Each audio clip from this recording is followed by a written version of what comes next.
All right. So, welcome everyone. Welcome back to the Meet the Maker interview series. My name's Marcy.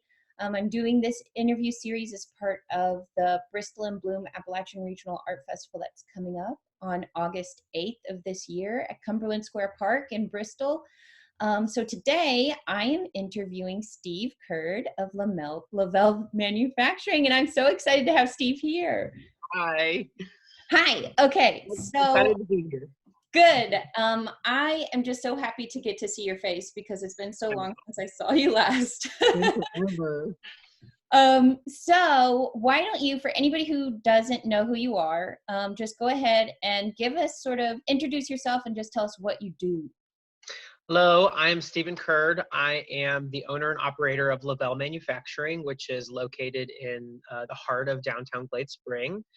And I am a custom clothing designer. I work on leather accessories. We do custom jewelry, a little bit of everything, kind of like a branded home style branding. But we offer a bunch of different types of services, from custom clothing to like I said, accessories and jewelry. You design it, or you dream it up and we make it for you. Which is so cool. Actually, my husband has a pair of your jeans, and I love those jeans on him. Just so He's you one of the first people to get a pair. That's so awesome. Okay, so why don't you what would be the process? Like, say I wanted to, because you have like clothes that people can come in and buy. Yep. What if I wanted to get something custom made? Like, what if I was getting married and I wanted a bridal gown, or Okay. even just like a really nice pair of jeans, Yeah. Yeah. Like Marcy said, we have a physical store, but we also have our manufacturing plant in the back, so you can see where everything is being made. And that's kind of the design oasis that we've created here. You get the firsthand idea of how things are made and the quality control. But so if you wanted to come in and get a pair of jeans, we've got our samples that are out. I do 2 collections every year, so you can see the type of designs that I do in the shop. And then you can also purchase pieces throughout the shop too. But so let's talk about a pair of jeans. So you come in, we've got a sample of a couple different styles of jeans, and you can come in and try a sample on. We will measure your waist, your bottom, everything, to make sure that it fits you the right way. We will construct a pair of jeans, and it usually takes between 2 or 3 fittings to get the jeans right for you.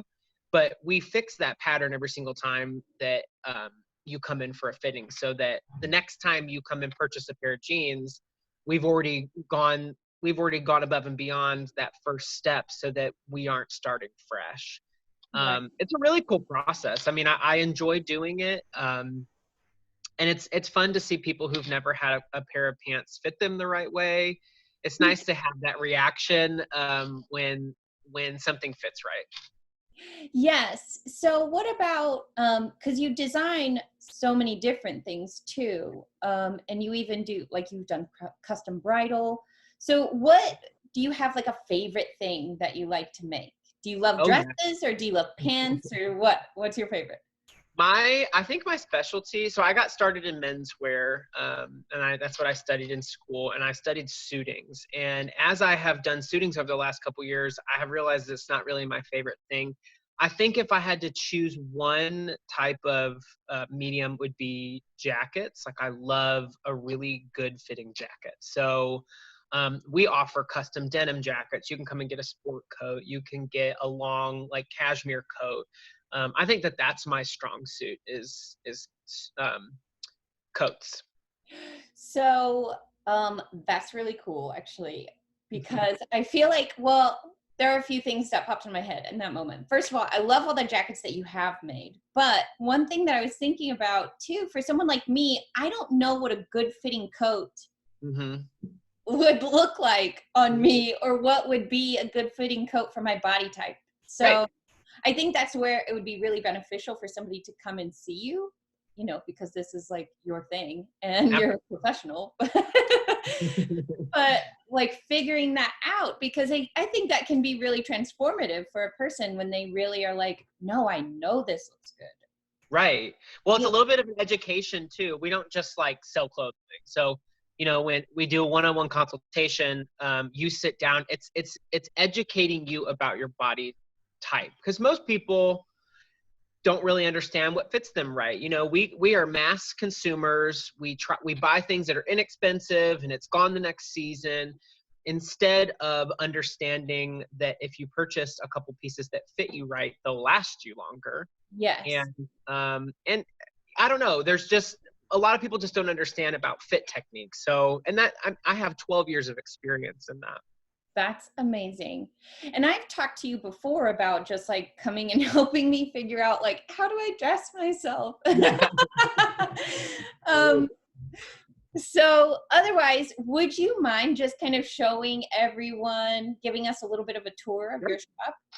Well, right now we're in the manufacturing part of my studio, and it's kind of dark, but I'll turn the lights on in here. Sorry to make you We're not manufacturing right now. We just manufactured almost 3,000 masks for our local community. So that's what we turned. Unfortunately, I can't have any clients in my shop right now, but we turned my space. Here's my manufacturing space. Yes. Dog, who is very impatient. He's not had a walk yet.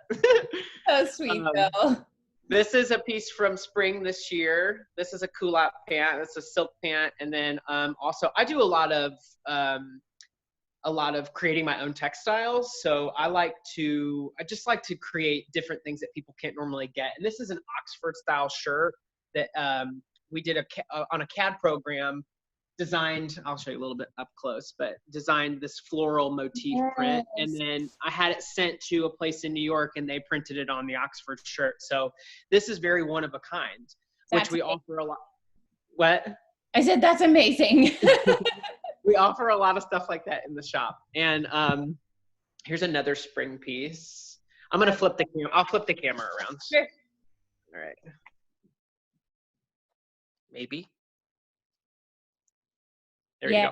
So this is some spring stuff. Like these are some of our leather goods. This is a harness style leather good piece. And this is a silk coat with, leather, like a rose gold leather collar and metal attachments, kind of a silky dress. Mm-hmm. I love that dress. It's a fun dress. It looked great on you.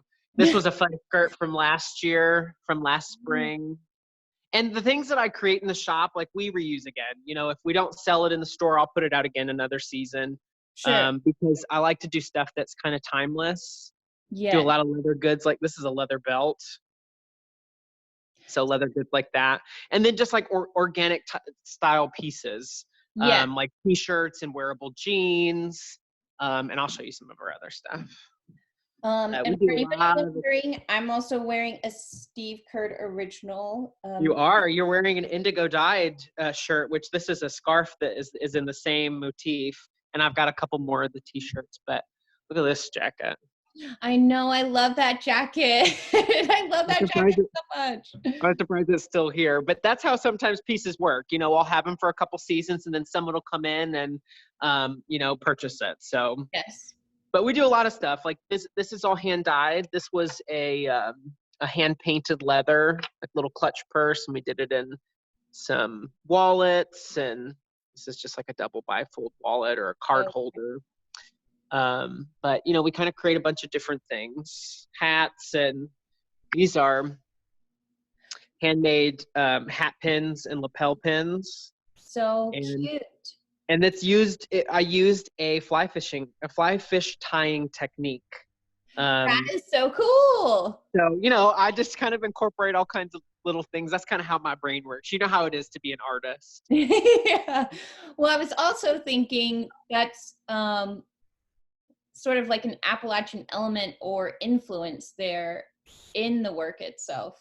Yeah. I mean, growing up in the Midwest and living in Chicago for almost 8 years, my influence was of a city and travel. And then when I moved here 7 years ago, that changed. That influence has changed. I mean, I still travel quite a bit, but there's something about living in the Appalachian Mountains or in Appalachia in the Blue Ridge Mountains that is inspiring in a whole different way.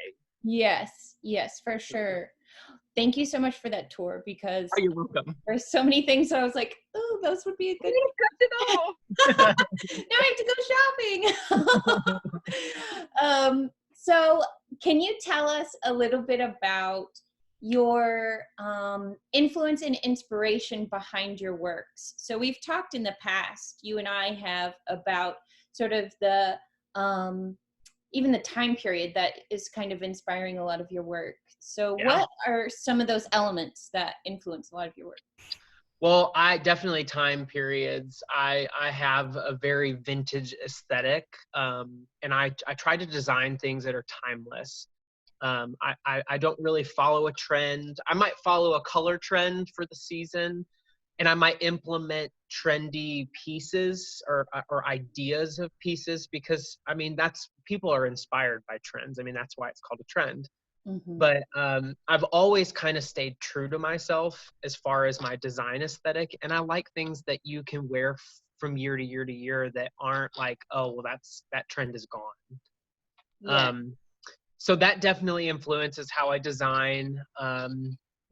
My travel, I'm influenced by different musicians, music. Right now, I don't know if you've really taken advantage of this, but like a lot of my favorite musicians are accessible online right now. And they're doing live shows and they're free. All you have to do is like tip them, which is awesome. Yeah. So I can see like all of these people that maybe I wouldn't have had the opportunity to go and see, and that inspires me. It inspires me that for their love of their music and being able to relate through those things. And I kind of feel like that's like it's symbiotic. Yeah. So, what about, I know you were just recently, you designed some clothes for a musician, Yeah. right? Yeah. Yeah. Tell us about that. Okay, so if you've not heard about her, her name is Liz Longley, and I'm working with a couple little country gals right now. But over the last couple years, I've kind of tried to figure out like how can I get this brand into a mainstream market without, going to Macy's or like to a bigger store, because that's just not really what Lavelle or Garrick Stevens is. Lavelle is a very kind of private label, or Garrick Stevens is, but I've been working with Liz Longley, and I actually watched one of her shows yesterday. She had a live show, but we've been curating some of her wardrobe. I've done some custom pieces for her, and she's supposed to be coming here. We have our spring, or not our spring, our fall 2020 fashion show. It's set for the 25th of September at the Bristol Hotel. She is going to come and perform. So cool. Yeah. That's so awesome. Yes.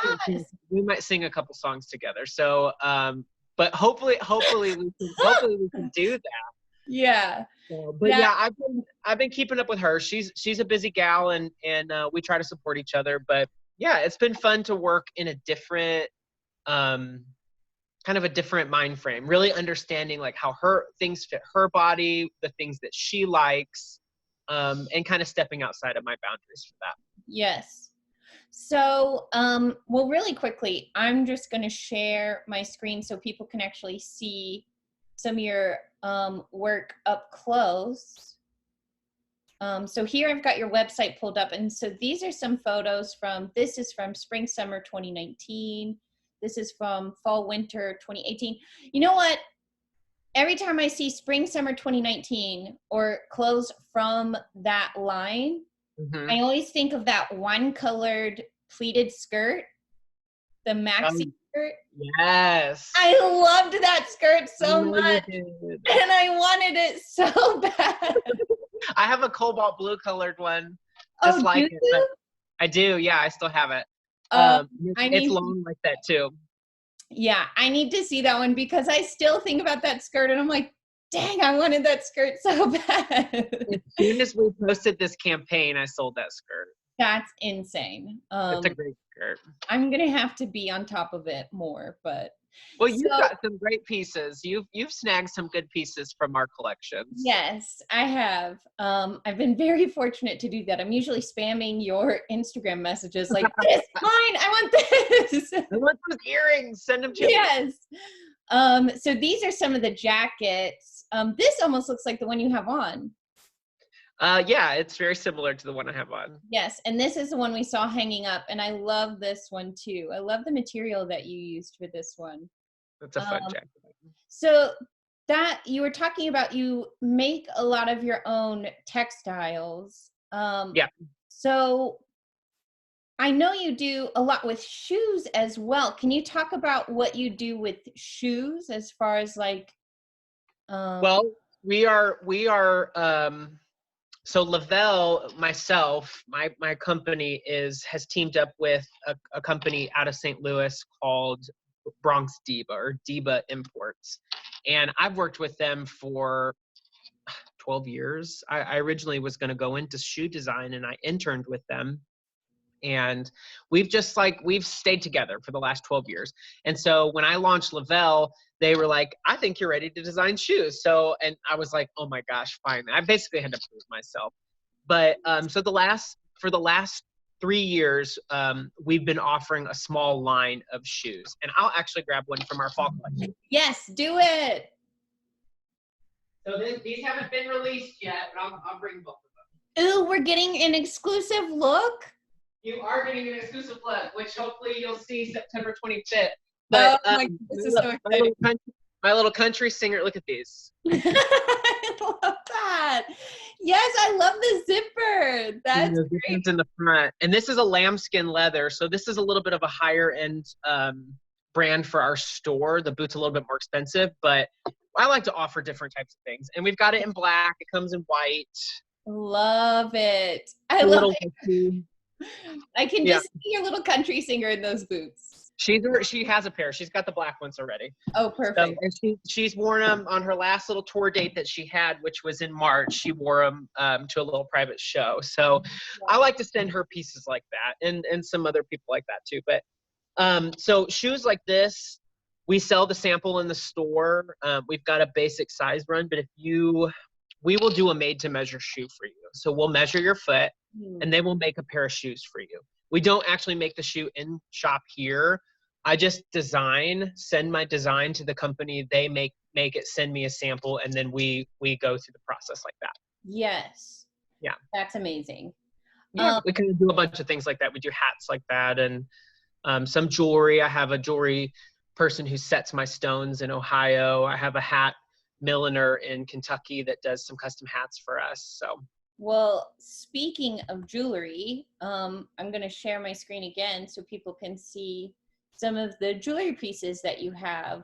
So you have somebody who sets the stones for you, you said, and then other ones you're designing. I started out doing it myself, and it's too much. Like, Marcy, you like to dabble in a bunch of different types of things, and you realize what works for you, what doesn't work for you. Yes.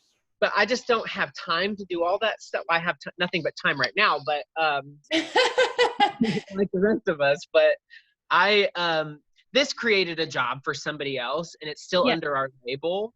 And I love collaborating like that, and I can still offer it in the store, but I don't have to necessarily do it. Well, and I think, if that's something that you can, a task that you can delegate, so you can use your creative, because your creative energy has to go to where it's like needed the most. And and setting stones can be something that's like time consuming. Yes, and taking up a lot of that energy that could otherwise be used for dreaming up new designs and so on.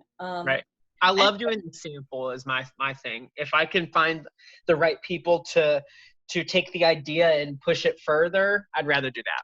Yes, exactly. I feel the same about like with website things and administrative tasks. Like if I can get somebody else to do that for me that's better at it and more efficient, that would be really great. Yeah, that's great about running a successful business is being able to successfully delegate those things and trusting somebody else to follow through with it. Right.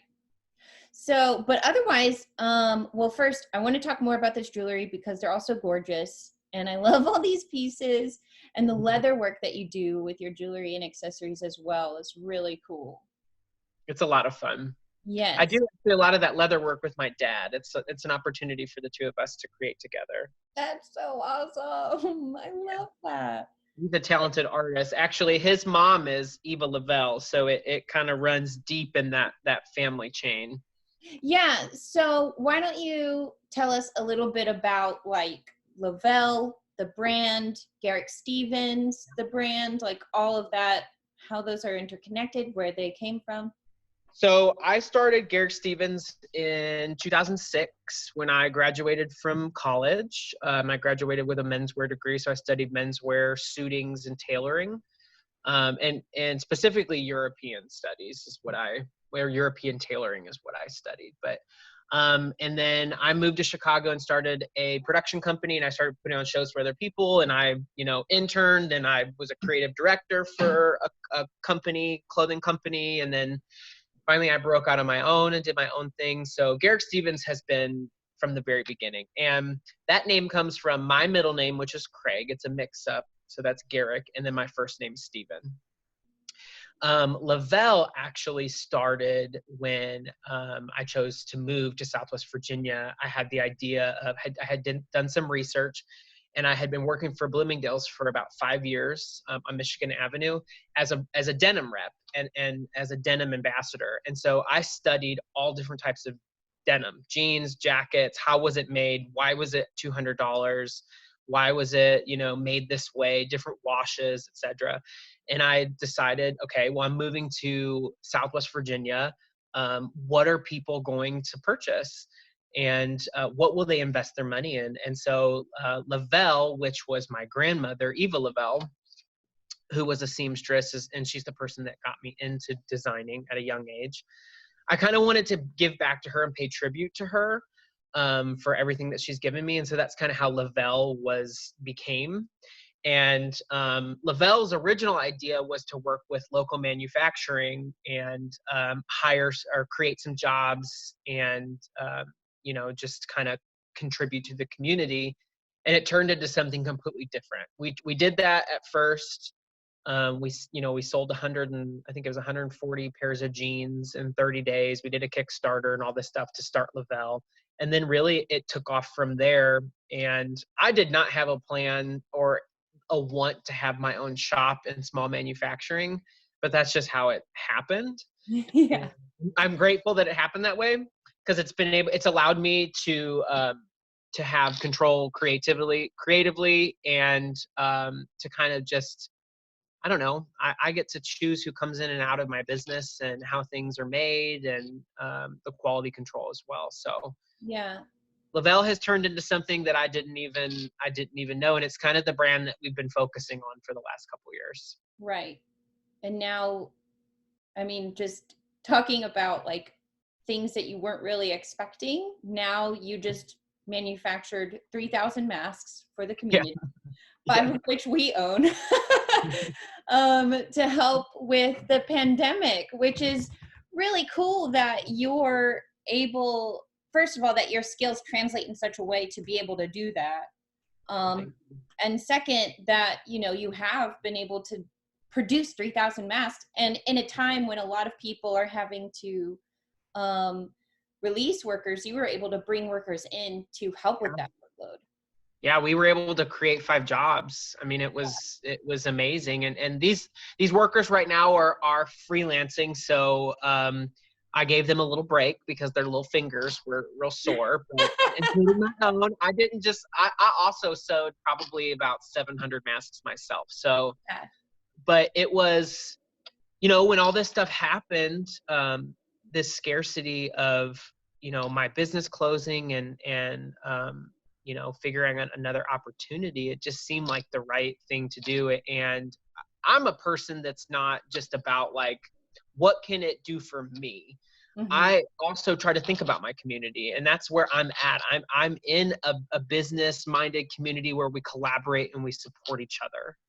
And a couple of these people, like one of my seamstresses, worked for barter and lost her job. Actually at the beginning of this year, and she was hurting for work, and I was like, hey, I've got this job, this is what it's going to pay, can you do it? And she was like, hell yeah. And I was like, you can do it from home, like I made a tutorial on how to make the masks, and I sent it to all my little seamstresses, and we had some things to work out, but overall it just, these doors opened for a reason. So that's also just feeling very blessed to be where I'm at. Yeah, for sure. So, which thank you for our masks, by the way. I wear mine all the time. And I think of you every time I wear it. But otherwise, I guess so you release collections twice a year, right? Spring and summer, Yep. and fall and winter. Yep. So and you do 2 fashion shows every year for each, Yep. or 1 for each. Yeah. So, what is the designing and like the conceptual process, like inspiration strikes, and then where do you start? Do you start sketching and then or do you start with, where does your inspiration start or your creative process start? With the fabric, with the material, or with like sketches? Yes, all of those things. Each collection's different. So some of them, my spring collections are a lot smaller. So it will be maybe 5 to 7 looks. And then my fall collections are 15 to 25 looks. I love fall, as most people do. Mm-hmm. The layering aspect of it.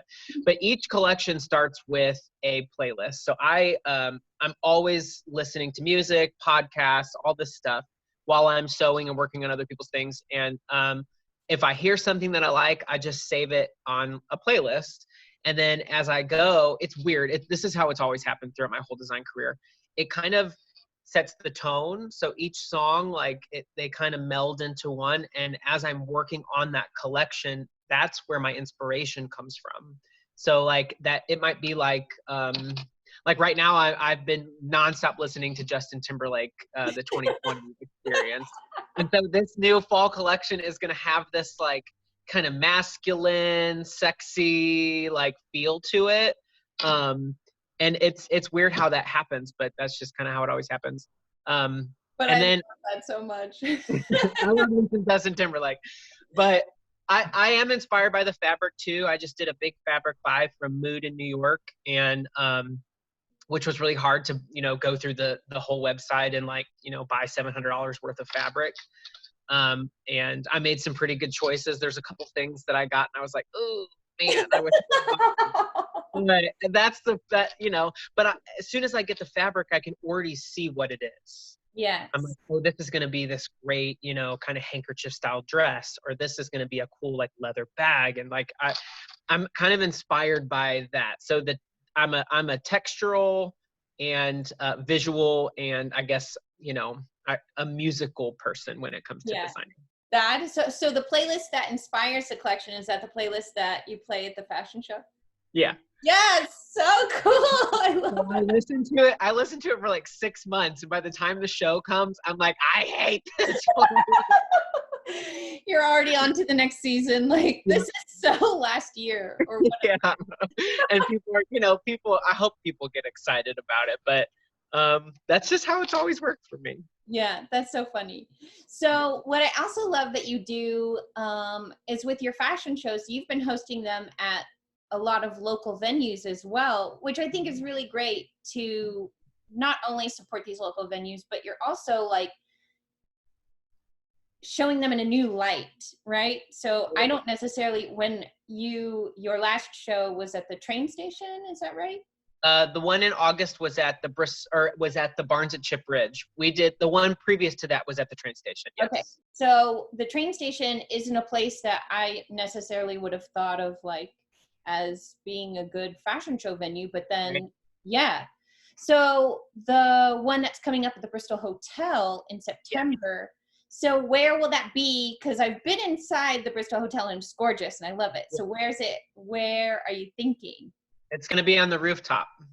Oh, so I was hoping 360 view on the top of it, and it's already booked. So it's already we've already got we've got the artist booked. We've got everything's booked. So until they tell us that it can't happen, I'm still making a collection. I'm working on it right now. Yes. And but yeah, we have such beautiful scenery in Southwest Virginia, and I love collaboration with businesses. The train station was really fun because they were trying to revamp themselves as a wedding space and like an art space, and I was like, hey, that you've never had a fashion show, and we went in there and we built a set, and it was really dreamy and romantic, and it was so much fun. And you know, the cool thing is they were like, don't worry about it, we're not going to charge you for it. It was just really cool to have this, and we did all the marketing for them and stuff too. And but I do like, I guess that's where my vision comes from. You know, I am a creative, and from the time from the playlist to the fabric to the actual art space, it all has to be cohesive. Right. I kind of see this design in my head for months, for 6 months, almost enough to drive somebody crazy. But until that 15 minutes of the show, I have to work towards it until I get it out. So Yes. I think the hotel is going to be really, really fun. It's going to be really beautiful. That one's going to be gorgeous. Yeah, I'm excited about it. And it's right down the street from your house. I know. Yeah, we'll just walk down and walk back. That'll be perfect. Love it. But what you were talking about, that experience of like something driving you crazy until like the 15 minutes of the show or before the show or whatever, like I think that's just like the artist's life, like the creative person's life is just this, it really almost is like a madness that just like takes over you, and you can't get rid of it. And then it's like you said, by the end of it, you're like, I'm sick of this playlist, I don't want to listen to it anymore. Right. I mean, I always love it. It's so much stress, you know. If you've had an art exhibit, or if you've prepared for a show, which you've had some beautiful ones. Like, you can't not focus on that until it's done, until you see it up on the wall, until you see it all together. And it may not make sense to anybody else, but like to you, it's like, this is exactly what I saw in my brain. Yes. And if you can get it as close as possible to that, it's like, yes, I got it. Sometimes things don't work out, you know? Right. But yeah, I guess that's the crazy side of being an artist. Yeah. And but I think that's what makes the art, whatever that is, in whatever shape that is, whether it's a beautifully designed dress or a painting or a song or a written piece, like that's what makes it so special, is that for however much time, this was somebody's madness. They obsessed over this, and they, you know, assessed and analyzed every detail of it and every element of it in ways that you couldn't even necessarily comprehend, even necessarily think about, and until it became perfect to them, you know? And I think that's what's so special about art, and what's so beautiful about it, and makes it so important. I agree. I love it. So I'm just going to one last time share my screen really quickly, and now I'm going to pull up your Instagram, just because I wanted people to see. So this is kind of where people can come and see sort of the day-to-day ins and outs of what's going on at Lavelle. So this is with Liz Longley, is that right? Yeah. Yes. And then just some other things going on. So our collections, in-store stuff, just behind the scenes things. So this is what I wanted to get to, are these photos that Danny took. Yeah. Okay. Isn't it amazing? Yes. So this is amazing. This is actually what I wanted your feature image to be for the Bristol and Bloom event. But I can send you the photo too if you need it. Yes, please do. That dress is so gorgeous. So Liz is hopefully going to wear this. She was going to wear it to the CMAs this year. Oh. If they have it. But Danny's the one that bought that cranberry skirt. No, she did? Oh, I'm going to have to talk to her about that, because I just talked to her yesterday, and we were talking about how, like, I was like, Steve just needs to be a model. I mean, be a fashion designer and a model, because you take the best photos. She is so great. And she makes you feel comfortable. Come on, she did a beautiful job with your artist spotlight, and it was good. She captured you so well. She has such a beautiful eye. Yes, and I'm actually gonna take more photos with her at the end of this month, and I'm really excited about. But we were Good. looking at some of your photos yesterday, and I was just like, God, Steve is so gorgeous. You're so beautiful, and I love these photos of you. You should really be a model, though. Just saying. I've modeled since I was a kid. I'm a little shy when it comes to stuff like that. And the only reason it's actually because of Danny, because she was like, just step in front of the camera and shut up. And it's because of her. And who best to show my brand than me? I mean, it's kind of it's a small depiction of who I am. Yes, 100. Lavelle is me. Garrick Yes. Stevens is me. So. And then here are some of the shoes that you've had. These are gorgeous. I love these. Yeah, we sold all those. Those were all samples that we did for spring last year. Yeah, these are gorgeous too. Love those. Love those. There's Liz in our Lavelle safari jacket. Yes. Oh, look, and there's Bill. Love him too. Bill that's a custom hat that we did for Bill. Oh, that's a custom jacket I did for a client, a denim coat. This one here? Yeah. Yes. Love yeah, that. Bill came in, we measured his head. I had that hat made for him, and then I did all the leather work and the ribboning. He picked everything out. Oh my God, that's amazing. That's so cute. I love that. Yeah, it looks good on him. Yes. So I just wanted to show people here. So this is where people can see daily updates or, weekly updates for the most. Yeah, I've been really bad about updating it recently because I've just been trying to focus on my self-care and my health. But oh, for sure. And after making all those masks, I'm sure. Yeah, I wanted to sleep for like 2 weeks, but yeah. Yes. Well, cool. Well, otherwise, so I'll include your Instagram and your website so people can get in touch with you. And then otherwise, best way for people to get in touch with you about custom pieces is that? Yeah, you can go to our website, which is www.lavellemanufacturing.com. And there's a contacts part of the page, and you just submit your contact and get in contact with us if you want a bag or a dress, or if you've got an idea for us, and we'll get back with you shortly. So cool. That's awesome. I miss you, Marcy. Thank you so much for doing this. I miss you too. Thank you. Thank you so much for being part of everything. Absolutely. Yeah. So anyway, thank you again for your time and for sharing so much of your store and your process. And again, for supplying our community with all those masks because they're so needed. But yeah, I do hope you take care of yourself, and I can't wait to come and see you soon. No, very soon. We'll have ties soon. Okay, sounds good. All right. All right. Chat with you then.